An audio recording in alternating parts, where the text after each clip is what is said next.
broadcasting live from Visayas News Orqueta.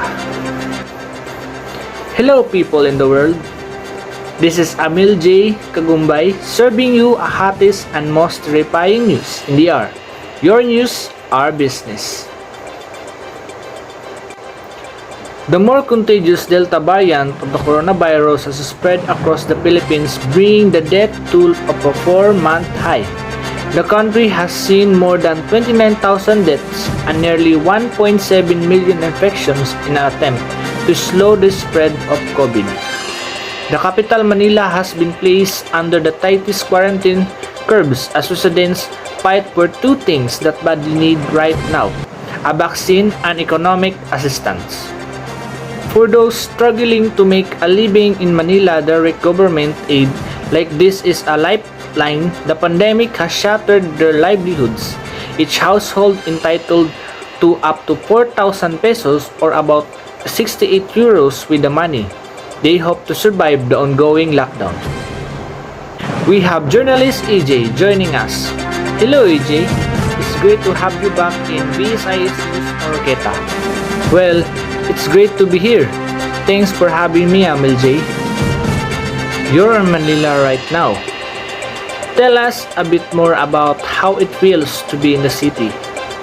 It's getting tiring. People are tired and we are now in the third major lockdown, and mind you, we've been in some form of lockdown since March of last year when the pandemic began. It's just that the case load stabilized and the government kind of loosens the restrictions a bit. But we've always been under some form community quarantine.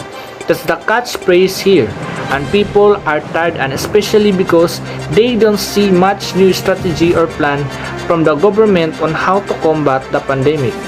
And people are now desperate to get vaccinated, of course, to protect themselves and be able to go out and provide for the family's needs, and also desperate for government aid, which doesn't cover everybody, includes a segment of the population. The poorer segment of the population, and $20 per person. It doesn't cover much, honestly. Back to you, Amil J. Thank you, AJ, for the informations. I hope that help people know of what our country combat the pandemic. For the recap, today's terrifying news. These have been severe for the citizens in our country who hope cure of the new COVID-19. This is Amil J. Kagumbay. See you again next time for another 5 minutes news of news with no bias, news with no exemption.